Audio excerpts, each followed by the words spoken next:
Welcome and thank you for joining us today. My name is Amber Peterson. I'm with Peterson and Permy Associates, and we are here to talk about our public safety culture tips for this month around achievement, and particularly how we fight dependence and build successors. Now, with me today is Fire Chief BJ Jungmann from the Burnsville Fire Department here in Minnesota. And he's been a chief for 11 years at Burnsville and has graciously joined me today to share some of his tips on how he has worked on building up achievement in his organization, on initiative, decision-making capabilities, building successors in order to really look at the long game of the leadership development. So thanks for being here with me today, BJ. I appreciate it. Thanks for the opportunity. Great to be here with you. Yeah, excellent. So I'm wondering first here, how have you, in your time as a chief in Burnsville, how have you fostered this culture of achievement, but not just achievement on the task side of culture, but also attending to the people? Yeah, I think one of the things we really focused on is how we hire and promote people, and then how we onboard them. Right, we got to get the right people on the bus, and then get the right people in the right seats on the bus.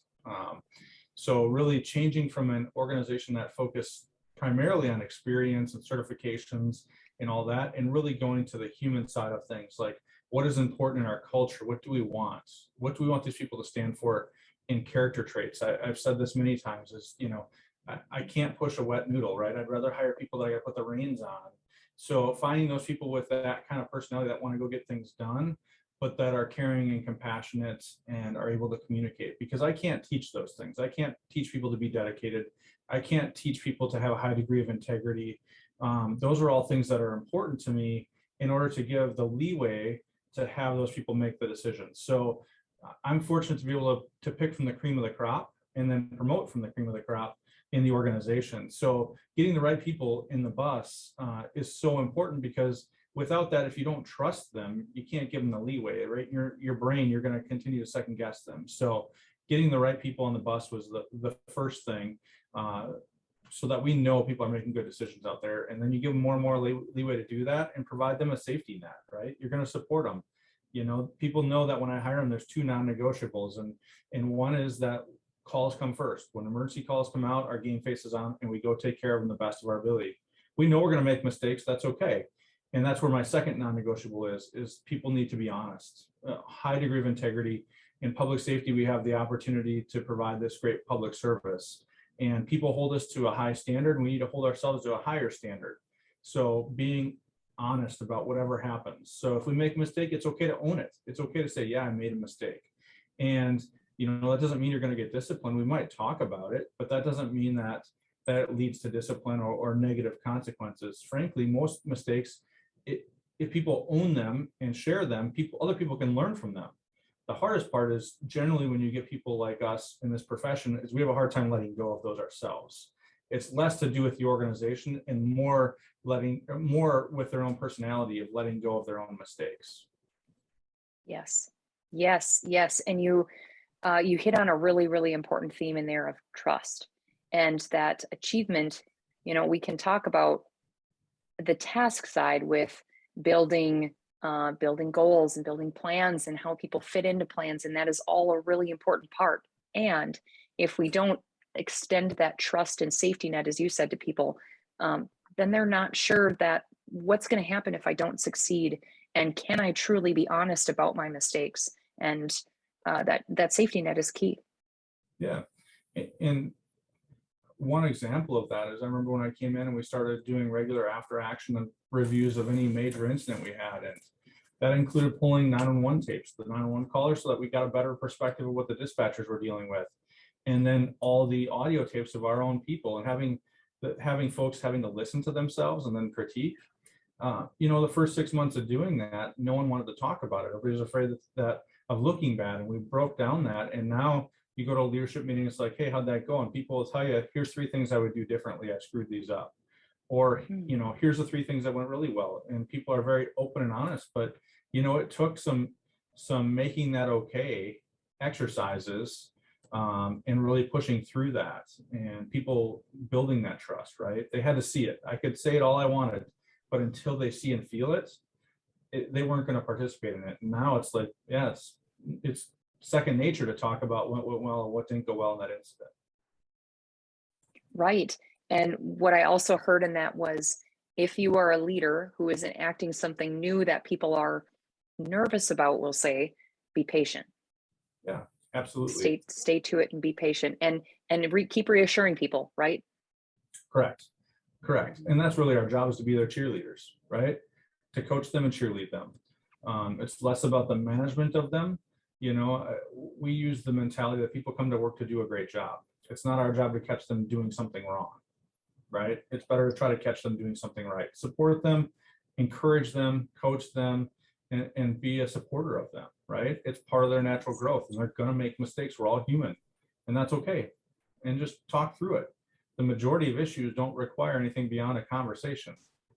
Awesome points there. I love that. What other resistance did you encounter as you have put in these measures in place, or these expectations around the human side of achievement? Yeah, I mean, some of it is, right, you don't necessarily get the same consistency because people do things a little bit differently. We come from a paramilitary background, so it's difficult at first for leaders to understand, like, well, we can't do this because we need to have, this rank and file type of organization. Well, that's fine when we're on a fire scene. We absolutely need to have that. That's not the time to be saying, all right, what do you think about this? What do you think about this? But, if we're talking about, hey, how are we going to accomplish this training today? And, people would prefer to do it at this time or that time. What does it matter as long as it gets accomplished? And it really comes down to having people understand that you can't manage the process and the outcome, right? It's much better as leaders to describe what the outcome we're trying to accomplish, and let people figure out their own way to get to that outcome, and giving them, the variation to do that. So that traditionalist mindset of that we need to manage every step of the way in a paramilitary organization is really difficult. When we changed our hiring standards, and all of a sudden, you didn't need 10 years of experience to come work at Burnsville Fire. We're hiring kids right out of paramedic school that have never worked on an ambulance before. And it's like, okay, well, what does that mean for us? Well, that means that we might need to shore up our field training program and do a little more mentoring. And you know what? We've gotten some rock star employees because of that, right? Doesn't mean that people with 10 years of experience are terrible. No, but we can't continue to rely on that. We need to think about who's best for the organization, irregardless of how much experience they have. I want to hire the right people. So there was some pushback on that because people were comfortable knowing that the people that we are hiring came with that much experience. Well, what happens? They're going to make mistakes. No, that just means that we might need to do a little more coaching and mentoring. So we really shored up our field training process. And it was kind of that push-pull of, all right, so what is your concern and what can we do about it, right? Not that your concern isn't valid, it absolutely is. It's just, what can we do to shore that up, right? Because they bring valid points. It's always the unknown of the change, right? Everybody's got fears of what the new future is going to look like. So how do we address those concerns as we go along? And you want people to feel comfortable bringing them up.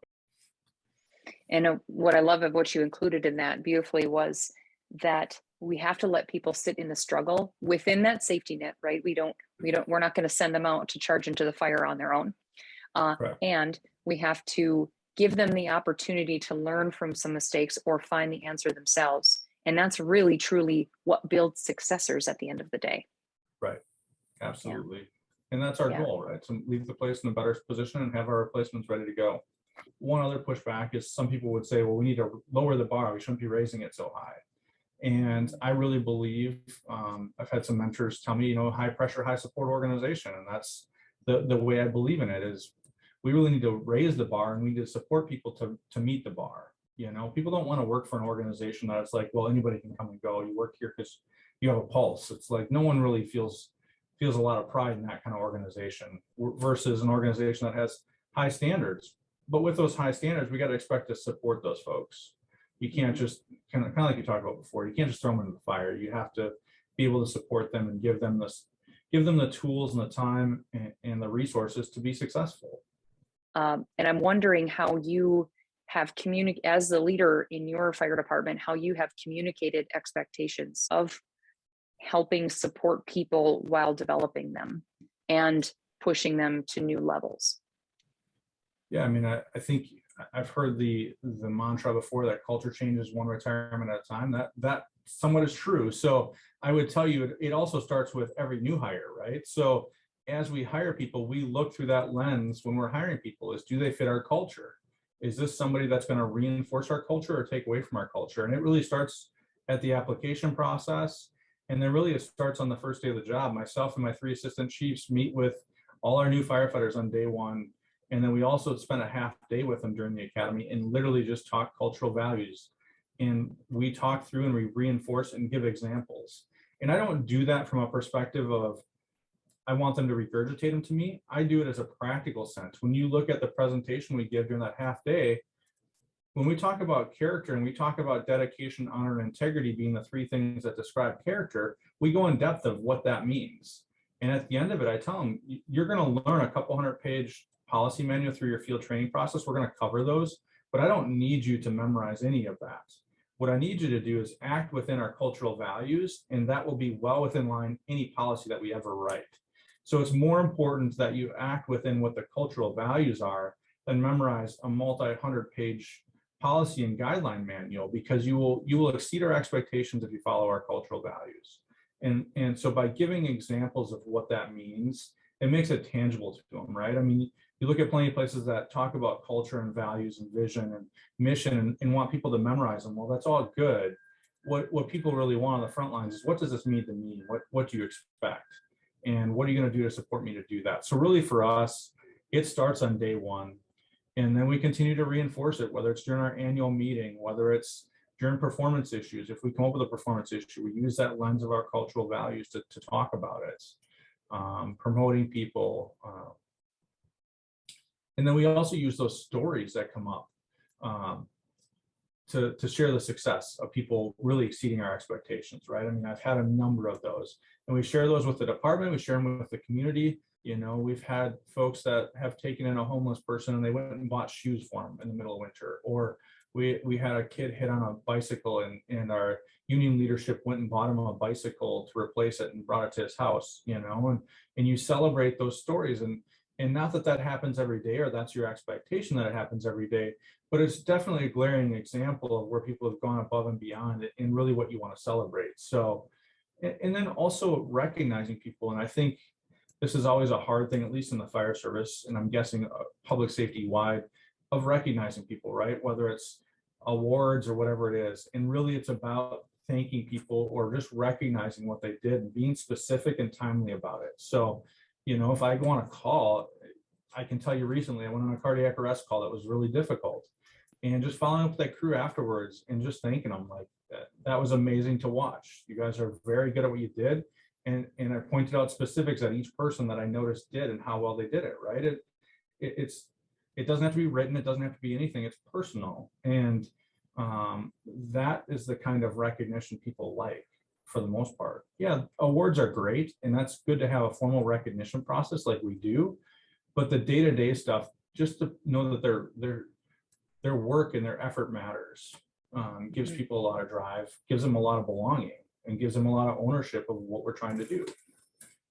Yes. And for me, we really kind of, I think, hit our stride. I remember one of our field trainers during our cultural values discussion, taking upon himself after we were done with that discussion, telling the new candidates that were in the field training process, like, the culture here is awesome and we are all stewards of it. So it's up to you to take and improve the culture. So now when I got frontline folks now carrying that message, you know, it's kind of taken on a life of its own, right? I mean, it's not a top-down approach. It's we're all in this together approach, top-down, bottom-up. So I love that we are each stewards of our culture. And yeah. I can see where you've woven that in a way that's really meaningful, because you're right. It is the stories that we tell our people, how we tell those stories, how we recognize people. It is a known, measurable leadership strategy that pays off when you tell stories about things that people did that you liked or that are good for the culture or that you want to reinforce. If it's always stories around what people did wrong, that does work negatively against what you're trying to build in a culture. So awesome. And the reinforcement of the values as well. So they're not just up on the wall, they are living, breathing pieces of our culture. Very important as you're trying to work, always trying to work towards your ideal culture. So beautiful. I hear a ton of tips in there for our leaders who are tuning in. And I'm wondering if there's anything else though that you would love to pass along to them in this. I think a couple of things is really be honest about where you're at, be honest with yourself, right? This doesn't happen overnight. It really took me 5 or 6 years of trying to work hard at this and a lot of long days and nights and hard decisions to really feel some traction with this. So if you're trying to positively impact it, it's a long-term task. And every decision you make needs to reinforce where you want to be.